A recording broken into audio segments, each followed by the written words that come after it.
Hello students, आपके अपने learning platform learners fair में आपका स्वागत है। आज मैं फिर लेके आया हूँ आपके लिए क्लास 10th साइंस का एक और चैप्टर मानव नेत्र तथा रंग बिरंगा संसार। आई होप कि आपको मेरे वीडियोस पसंद आ रहे होंगे और आप मेरे चैनल को सब्सक्राइब करेंगे और इन वीडियोस को लाइक और शेयर करेंगे। चलिए चलते हैं चैप्टर 10 मानव नेत्र तथा रंग बिरंगा संसार के MCQs के पहले क्वेश्चन पर। तो पहला क्वेश्चन है, मानव नेत्र का कौन सा भाग प्रकाश को नियंत्रित करता है। तो जो आई होता है उसमें कौन सा पार्ट जो है वो लाइट की जो क्वांटिटी है उसको नियंत्रित कंट्रोल करता है। तो ये करता है पुतली यानी प्यूपिल। तो जो पुतली होती है आँख में वो क्या करती है, प्यूपिल, वो कितनी मात्रा अंदर आएगी प्रकाश की उसको कंट्रोल करती है। तो कम प्रकाश में इसका साइज़ बड़ा हो जाता है और जो ज़्यादा प्रकाश हो तो पुतली यानी प्यूपिल का साइज़ कम हो जाता है। अब अगला क्वेश्चन, नेत्र लेंस की फोकस दूरी यानी आई जो लेंस होता है उसकी फोकल लेंथ को समायोजित यानी एडजस्ट करने की क्षमता को क्या कहते हैं। तो इसको हम कहते हैं समंजन क्षमता यानी पावर ऑफ एकोमोडेशन।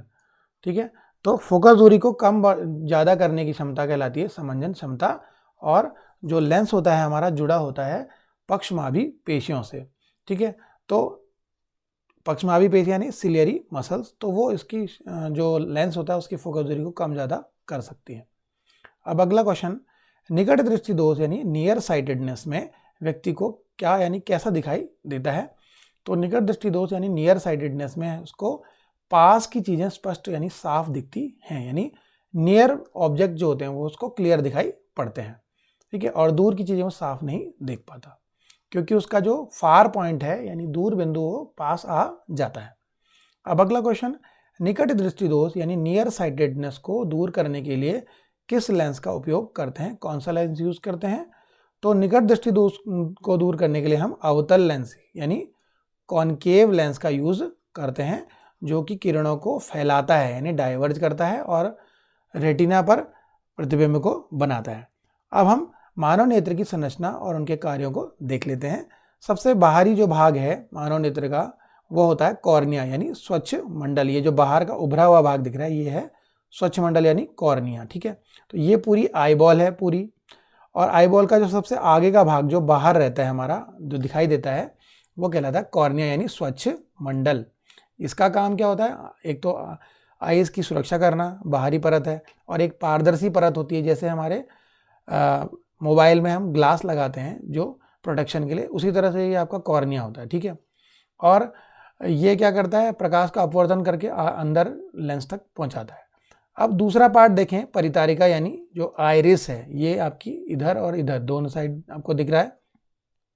ये कलर्ड पार्ट होता है, रंग यानी ब्लैक, ब्राउन और ब्लू हो सकती है, और ये बीच में यह इसके होती है पुतली यानी प्यूपिल।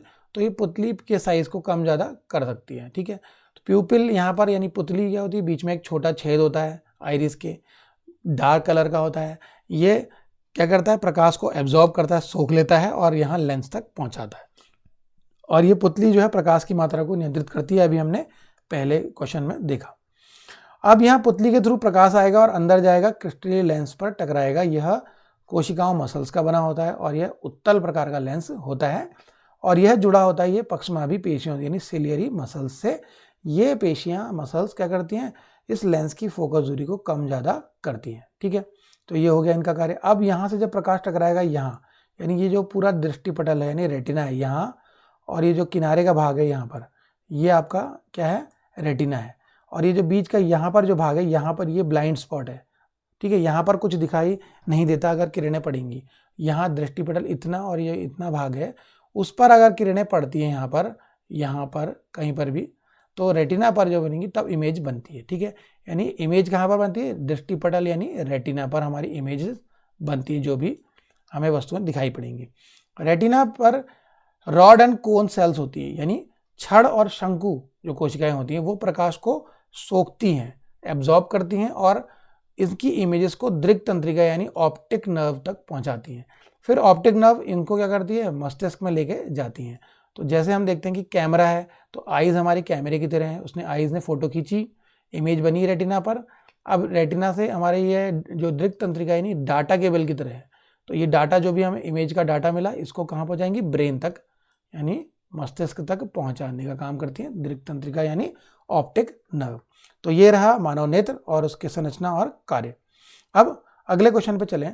दूरदृष्टि दोष यानी फार साइटेडनेस में व्यक्ति को कैसा दिखाई देता है? तो दूरदृष्टि दोष में उसको दूर की चीजें स्पष्ट दिखाई देती हैं, ठीक है, लेकिन पास की चीजें उसे स्पष्ट नहीं दिखेंगी। अब अगला क्वेश्चन, दूरदृष्टि दोष को दूर करने के लिए यानी फार साइटेडनेस को करेक्ट करने के लिए हम कौन से लेंस का उपयोग करते हैं, किसका उपयोग करते हैं?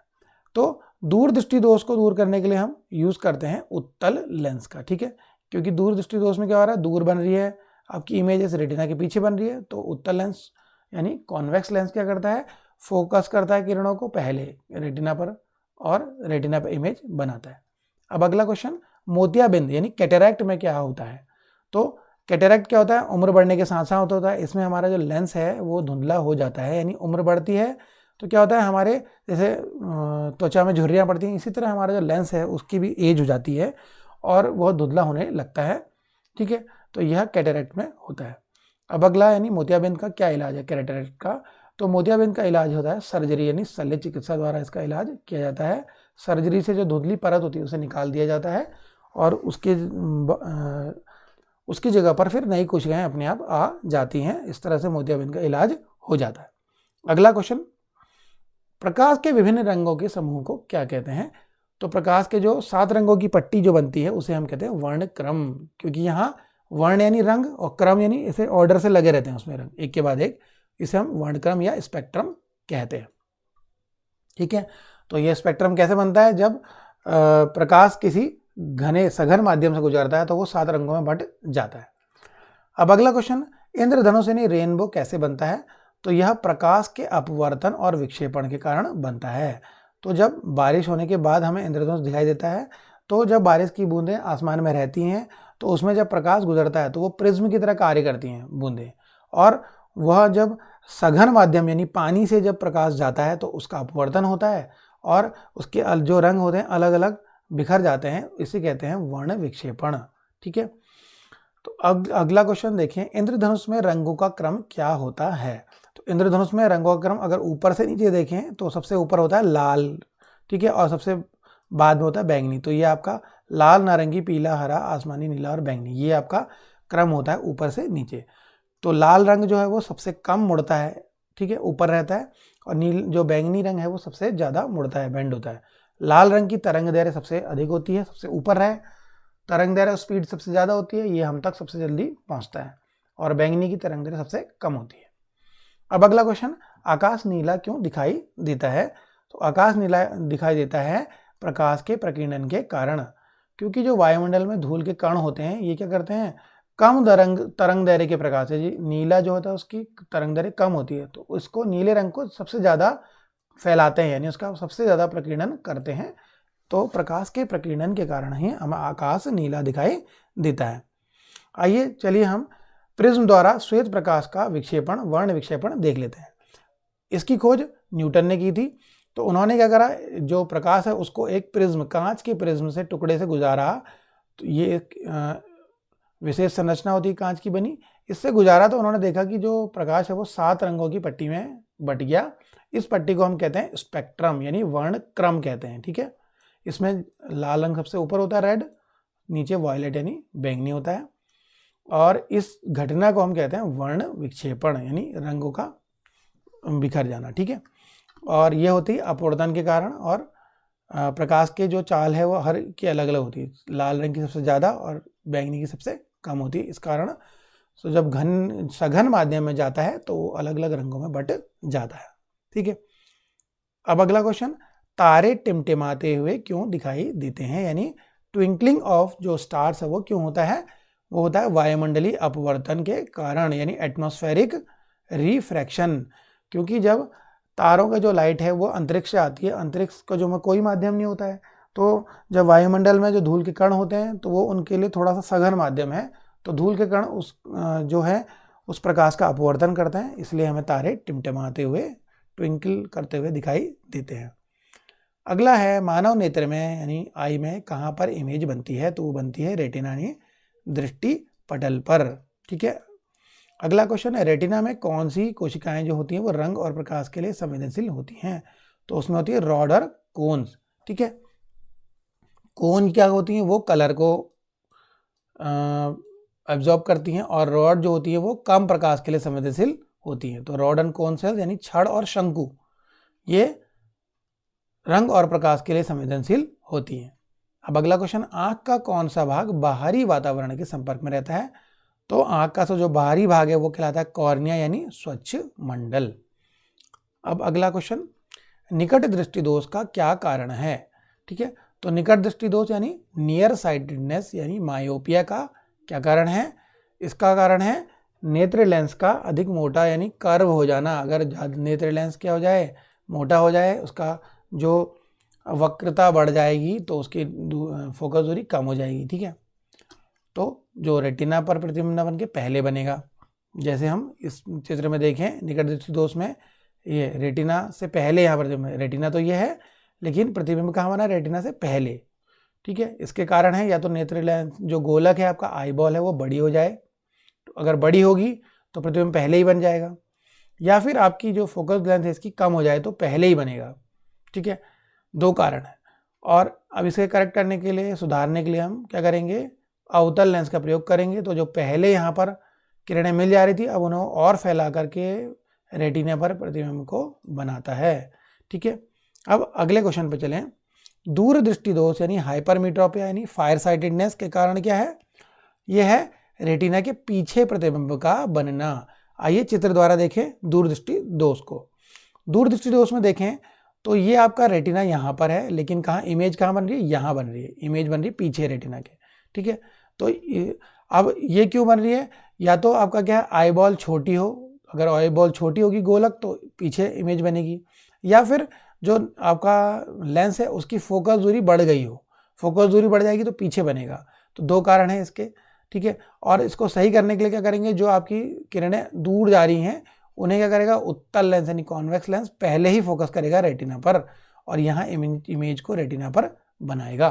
ठीक है, तो इस तरह से आपने दोनों दोषों को देखा और उनके करेक्शन को भी देखा। अब अगले क्वेश्चन पे चलें। प्रकाश के प्रकीर्णन यानी स्कैटरिंग ऑफ लाइट का क्या कारण है? तो प्रकाश का जो वायुमंडल में मौजूद कण है वो उनसे टकरा के क्या करता है, प्रकाश फैल जाता है, इसी को कहते हैं प्रकाश का प्रकीर्णन। ठीक है, तो क्योंकि प्रकाश जो होता है वायुमंडल में जो धूल के कण होते हैं उनसे टकरा कर वो फैल जाता है, इसी को कहते हैं प्रकीर्णन। अब अगला क्वेश्चन देखें। सूर्यास्त और सूर्योदय के समय आकाश लाल क्यों दिखाई देता है, यानी सनराइज और सनसेट के समय आकाश लाल क्यों दिखता है? क्योंकि उस वक्त लाल रंग का प्रकीर्णन सबसे अधिक होता है, जो लाल रंग है वहां पर सबसे ज्यादा फैलता है, इसलिए वह ज्यादा दिखाई पड़ता है, आकाश में लाल दिखाई पड़ता है। अगला क्वेश्चन है, किसी वस्तु को स्पष्ट देखने के लिए आंख की न्यूनतम दूरी कितनी होनी चाहिए, आंख से कितना दूर रखना चाहिए उसको? तो वो रखना चाहिए 25 सेंटीमीटर, यानी जो निकट बिंदु है सामान्य नेत्र का वह 25 सेंटीमीटर होता है। इससे पास आप रखेंगे तो आपको धुंधला दिखाई देगा, या आप दूर रखेंगे, जैसे हम किताब पढ़ रहे हैं या कंप्यूटर पे बैठते हैं या मोबाइल देखते हैं तो उनको हम 25 सेंटीमीटर पे कम से कम रखना चाहिए। अगर उससे दूर या उससे पास रखेंगे तो हमें साफ साफ दिखाई नहीं पड़ेगा।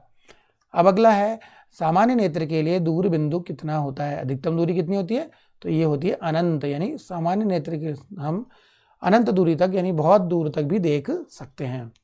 अब अगला क्वेश्चन है, यदि किसी आंख का निकट बिंदु 50 सेंटीमीटर है तो किस प्रकार का दृष्टि दोष है, यानी उसका जो नियर पॉइंट है 50 सेंटीमीटर है, जबकि होना चाहिए था 25 सेंटीमीटर निकट बिंदु, लेकिन 50 हो गया है, निकट बिंदु उसका दूर चला गया है।